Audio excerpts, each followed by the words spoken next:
somebody who's seen a lot of jerseys in their time. We'll go back to the baseball in a little bit. In all of their sports broadcasting days, we are thrilled to be joined on the line now by ESPN and NBC sports play-by-play broadcaster Mike Corey. Mike, how you doing today, man? Yeah, I don't have any Korean jerseys yet, but I'll be working on it. We'll get something soon. Are you announcing any Korean baseball games yet, or at least you're practicing for the possibility? No, I'm not. What's that?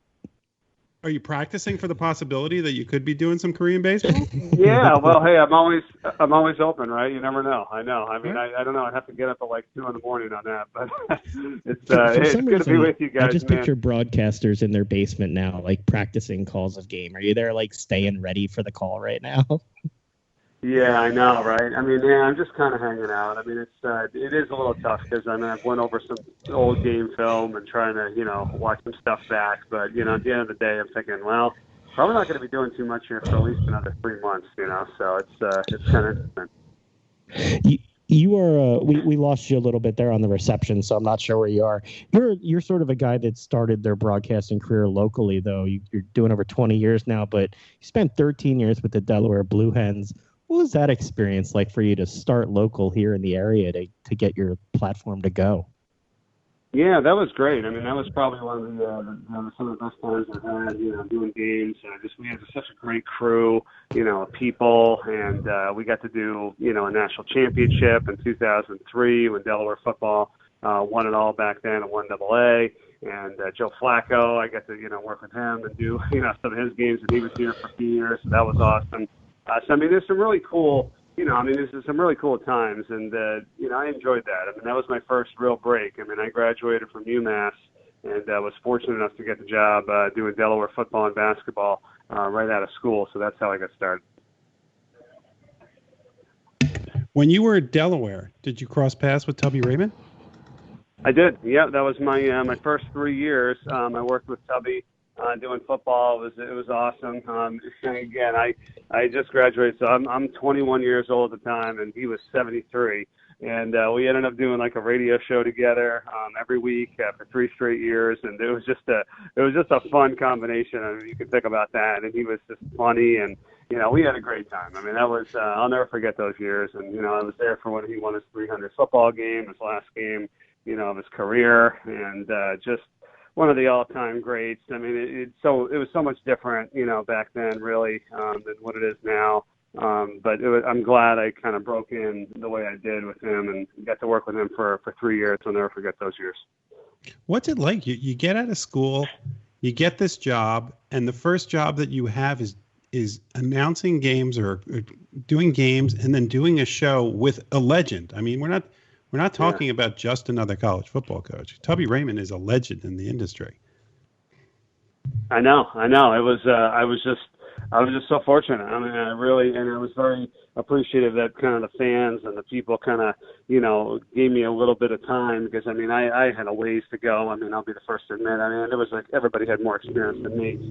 They could have gotten that job, but I was just fortunate enough to be the one, and I was like, okay, I got to work on a lot of stuff here. And then I think, by year 2, year 3, people really started to, I mean, they weren't like bad or anything. It was just that like I had a little ways to go for sure to get up to where I needed to be. But they were always very, very gracious and to get to know everybody and really become friends with the fans and become known as the voice of the Blue Hens. And that was awesome. I mean, it really was. So we had a great time there. Going out downtown and people recognize you. It was just kind of neat for being a young kid, And then you go on to be able to not only call games locally on Comcast, other channels, and NESN, but then you get to NBC and you're doing play-by-play in the Olympics.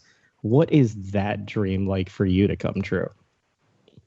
Yeah, that was why I wrote back in the day in college. I remember, and I found this when they say, hey, where do you see yourself, and what would you like to do 5, 10 years, whatever your dream, and I had wrote down to be on NBC. I was like, I grew up watching, NBA and the NBA on NBC and all that kind of stuff, and I was like, man, I'd love to be on NBC. This would be so awesome.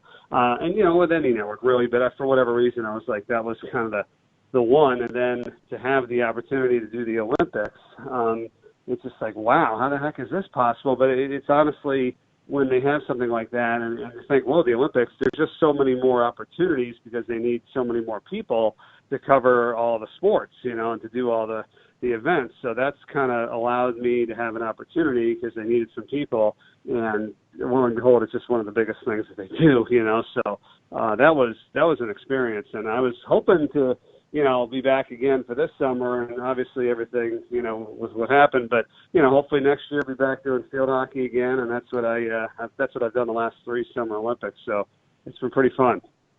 So, Mike, when you go to the Olympics, which you've had the opportunity to do multiple times, there's a lot of prep that goes. People don't realize the amount of prep that goes into it for a broadcaster. What's it like for you to know that you might have been doing it this summer and then have this long delay? What do you do during this period of time? Do you talk to the athletes at all, and what's their reactions if you do? Yeah, I've been in contact with a bunch of coaches, to be honest with you, and then, again, watching film and tape, and, I can't do that all the time, but then, talking to my bosses and people like that. There wasn't too much with the athletes or, players or anything like that, because everything's going to change so much, from now until then, or even until college starts, however that's going to look. But you got to find a way to do a bunch of things that you can that would help get you ready and put you in a good position when all this is, getting better. I mean, I've really tried to take this time to, improve on some things. And again, everybody's got a different story, right? I mean, I really sympathize. And, there's people without their jobs. I mean, there's people that, who've God forbid lost loved ones with all this. I mean, this is serious, and I don't want to minimize that by any stretch. But with the time, and some people are working harder, but for many of us, I think we have a little bit extra time, right? So I've been trying to utilize that to just be better mentally, physically, eating better, running, working out, calling more people, staying in touch, and developing good habits that I want to carry on when this gets better. I don't want to do it just because it's now and I have more time. I want to be able to be better so that when we do go back to working harder or whatever we're doing, I've developed some great habits that, turns me into a better person moving forward, Yeah, you're making us all look bad, actually. So I saw the other day on social media, you were talking about getting swole and talking about protein shakes and stuff. How did you get into that? And please stop, because then the rest of us are going to have to do that. Well, you know what? I'm on. Yeah, I know. So I'm just. I mean, to me, I was overweight. I was like, I wanted to lose weight and I wanted to be better and I wanted to eat healthy. And when you're on the road and you're doing all this stuff, it's really tough. I mean, it's like when you're in, you're in, and when you're out, you're out. When I'm not doing it and just whatever, and you follow that path. So I was like, I've been looking at every little thing I'm kind of doing, and I don't want to be one of those people like, oh, I'm on a diet and I can't have this and that. Like, no, because I want to live my life and be okay with having some stuff once in a while, going out and have a drink, whatever. I'm not going to be like that. But for right now, I'm trying to assess everything I'm kind of doing and think is this even good? So I got to the Power Bar thing and I'm like, you know what? They're all just bad for you. They're all bad. They're all processed junk in there. And I found a couple that only had a few ingredients and those taste like crap and they're not even, healthy anyway. And I'm thinking to myself, I can't do this anymore. I know I'm going to be on the road and I might need something. So maybe if it's a last resort, but I'm like, let me get some protein shakes, and get better stuff. And maybe I'll take something else with me, some nuts or whatever on the road, and figure this out. But I just came to it. I was like, I'm not doing it. I'm going to just have my protein shake in the morning. I'm done with the Power Bars. I just bought a box of 20 protein bars. So you're telling me I got to toss them now? My brother John actually did. It was so funny. Normally I get a lot of advice and information from him, and I kind of follow his lead. I talked to him and my sister-in-law, Kim. They live in Connecticut. And Kim goes, no, Mike, John was in the kitchen, and he literally threw out these Cliff Bars, the Cliff Bars she's had there for a while. I'm like, what are you doing, John? She says, no, Mike said they're not good. We can't, the protein bar, no, not doing it anymore. Well, if Jeff goes and throws out all of his protein bars, I'll let you know, Mike, that you've influenced another person and converted them. Before we get to the state of sports today going forward, I did want to ask one other thing that you called. I mean, look, you've called everything from college football to MMA to rugby, but you call something that I've watched every year as a kid growing up on ESPN a lot, the lacrosse finals and that weekend around Memorial Day. What's that been like for you? Because I always thought that was so cool. Yeah, thanks. No, that's actually kind of how I broke into ESPN, was with lacrosse. I mean, I was doing it on Comcast Sportsnet, CN8, in Philly for a long time, 08, 9, 10, and my agents were able to get my tape to ESPN, and they kind of picked me up to do lacrosse in 2011. So that's how I really got my start with them, and then I transitioned that to basketball and football. But I do love lacrosse. I mean, I think it's a fast sport. It's fun. There's goal scoring. It's outside. It's intense. I mean, there's hitting. There's, the rules aren't too bad. I mean, once you learn it, it's really not that difficult. I think, it's a niche. There's not a million teams. You get to know the coaches, the players. It's very local and regionalized. So I'm kind of on the East Coast mostly with it.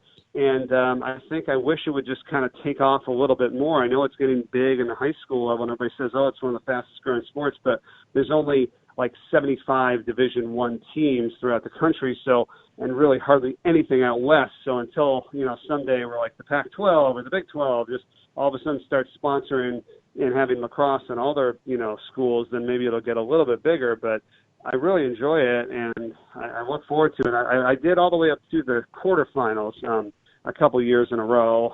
There you go. Done the Final Four, but yeah, the quarterfinals have been, and then the first round of the playoffs, and they've been fun. I mean, it's really exciting, and the people I get to meet too are just former outstanding players and coaches, like some of the best in the business. So going back to current day, you're obviously watching like the rest of us with uncertainty as some of these leagues start to talk about trying to reopen, all different plans. From a broadcasting side, what are you preparing for and expecting to be in stadium for games, to be in studio, which you've got some experience with from the Olympics? How does Mike Corey prepare for the unpreparable right now? That's a good point. So I'm expecting, and again, everything's, changing, whatever, but I'm expecting that we're gonna start up again in the fall. I mean, I'm really hoping that. I really believe that. I think, that the games will figure out a way to come on. I mean, the pro sports are going to start to try to come back a little bit. I'm really hoping that they're not going to just go, we can't do this. So I'm expecting to be doing college football, hopefully on time, in the beginning of September. I'm also expecting there not to be really any fans in the stands. I think that's going to be how it's going to have to start out. Nobody for still a little while is going to want crowds of thousands of people, and I'm sure some places may do it, but I just think about it. Personally, people are not going to do that. I don't know about that, so I'm expecting not a lot of people in the stands for a while. I'm hoping by the end of the year or start of early next year, we kind of go back to what we expect. So those are the two things there. 3, I do expect to be there, like on site. We do what's called a REMI model now, like on ESPN, where I'm there, our analysts are there, and camera people and all those people are there. But like producers and directors and all that are back in Bristol or the headquarters, and then we can do games remotely like that. There are some, like you said, where everybody's in the studio, where it's just the camera people and whatever filming it and kind of shooting it back to us, and that's not a great model because we're not there and we can't, really be involved as much as we like to be. So I hope that doesn't. We've done a few of those, but they're trying to, I don't think they try to do a lot of those, and I don't think that's a great model unless it's something like the Olympics or a major event where you can't just send everybody over to it. But personally, on specific games like that, I expect to get started in September. I really hope we're back. I don't think there's going to be a lot of fans. I hope I'm going to be there, and we're just going to broadcast it. There'll be a lot of people hopefully watching because, not everybody's going to be at the game, at least to get started. So that's my belief based on what I know and see now. And, of course, it's all subject to change. Well, you've talked about how the fans will likely not be there, and I agree with you. That's how it's going to start. But part of the experience, even watching on TV, is fan reaction. I can tell a lot of times whether or not a ball's going out on a home run by the reaction of the fans before they actually show the ball going over the wall. But what we've heard was Joe Buck said the other day to Andy Cohen that it's pretty much a done deal that the networks are going to use fake crowd noise in the games when there's no fans there. Is that something that you want to see? And what's your reaction to that? Yeah, that's interesting, and I as a broadcaster, I definitely like that because when I go do a game, I talk to the audio guy. It's one of the first people I talk to when I get there and say, hey, give me the crowd, give me the effects. And not the crowd as much. I want to hear the effects of the game, like, the baskets and the mics and, the parabolic on the football field. I mean, the crowd will do itself when they're there, but I want to hear the effects and a little crowd, of course, too. So, and I don't want to hear it any lower than what everybody else is going to hear. You know what I mean? Like, if you're all watching at home and you hear somebody say something or can react to something, I need to be able to hear it at least at that level. So I always have it that level or higher, so I feel like I'm in the game, so I can, like, lay back, let the guy pod the crowd up and chill, and it just makes me feel like I'm in the game. I can't stand doing games where there's no noise or no crowd. And I don't think a lot of people of us like that because the ball's just bouncing, nothing's really happening. So I fully support that because, one, it's a better experience for the fans in general watching. Like, nobody wants to not have or hear anything. And two, for me, I don't think I do as good of a job if I don't feel like I'm in the game and hearing crowd myself, So I think that's just going to have to be something they're going to have to work on. I don't want to fake it, though, like if just crazy noise if nothing's good is happening. And who are you going to, how are you going to put it up and down? I mean, are you cheering for a particular team? You know what I mean? Like, how are they're going to mix that, So, well, who's going to be the arbiter of what you're going to hear? How loud the cheers are going to be? It's going to be like a laugh track on a sitcom. Yeah. Well, you will get, exactly, like a sitcom. You're absolutely right. But I think they will have the effects of the game, and that's what we want to. We always like to hear that, So I think we might be able to hear that even much better. I'd love to hear the quarterback and the players and discussion on the field, and maybe we're going to have to tell everybody down there to kind of keep it as clean as they possibly can. If not, whatever, they'll beep it out. But I like hearing that. So the sounds That's of the game, what I want we might to even hear that. I want to hear the trash talk between them and everything else. Before I get to the last question, I just want to ask you. You mentioned hearing the fans. What's the impact of that on your call? The decibel level of the fans in the stadium and how that impacts, or the fact that you may not have that, how you prepare for calling a game when you may not have that emotion that goes along with it directly. Yeah, I'm going to have to work on that. You're absolutely right, because I love doing basketball games, and there's a huge crowd there, and somebody will shoot a three, and sometimes I'll just be like, Johnson for three, and it'll go up and it'll go in, and the crowd will just go berserk, and I won't even say anything. Like, sometimes I do that. Like, that speaks for itself. I love that. Or after a touchdown, where you're really instructed to lay out. I mean, that's kind of a term in broadcasting. And after somebody scores or big play happens, shut up.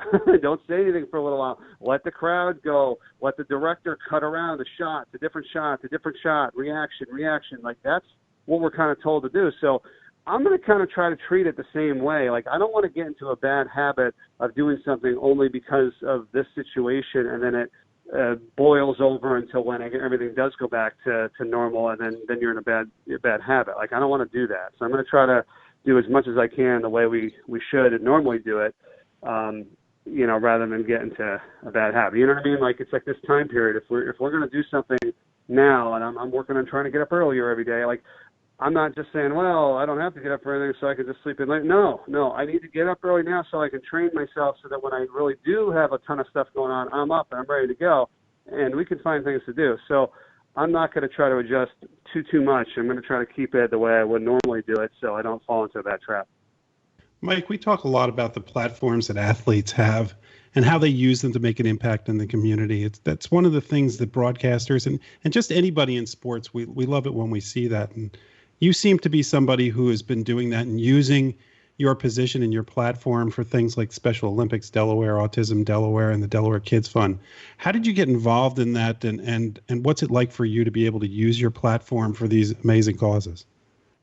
Yeah, I really appreciate that. I mean, thanks. I do. I try. I mean, I was with Delaware for a while, and I worked with Special Olympics Delaware, like emceeing a ton of their events for years. And the Autism Delaware is another great foundation, and for Artie Kempner, a good friend of mine, is a director for Fox Sports. They run this golf tournament every year in Delaware that raises almost $500,000. So I've been at that for the last 15 years, and and then this other great cause that's called Unlock the Light, and I'm sure if you check it out on my website there, it's a real cool feature. It's a feature we did on a former Delaware basketball player, and the story is tough. It's unfortunately he took his own life, but the family has done such goodwill from that, and has put up this foundation and developing a house on campus at the University of Delaware for kids with mental health that they can go in for free and get help that they need. need.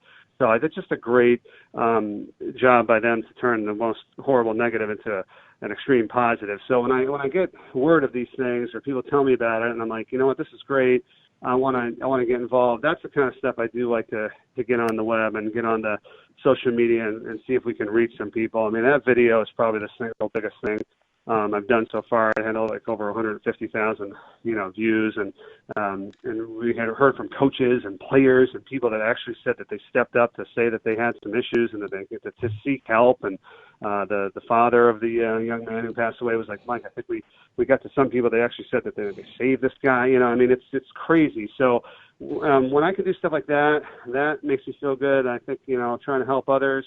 I'm not really a guy that's going to go on there and just kind of blab and talk about, hey, what about that play by LeBron? That's just not really me. So I do want to have a personality, though, and try to, show who I am and talk about different things and have fun, like the power bars and stuff. But I do appreciate that. I'm trying to do more of community stuff and help raise money for, different organizations. And then I think as it keeps growing, right, and it gets bigger and bigger, like I'm just kind of getting going on the social media thing. I mean, I really haven't been on it for too long full board. So once it gets bigger and bigger, I think we're just going to be able to reach many, many more people and make more of an impact. So thanks for bringing that up. People can follow you on social media at Mike Corey Sports. If there's anything you're doing in the community that we can help promote, definitely let us know, and hope to get you back on sometime when there's games so we can talk about what life's like back as a broadcaster. But we thank you so much for taking the time and joining us today, Mike. Yeah, I love to do it. Jason, Jeff, thanks, guys. I appreciate it, man. Anytime you reach out, and hope you guys and your family stay safe, and we'll get through all this. So, Same to you. Thanks so much. You take care of yourself. We'll talk soon. You too. Thanks, guys.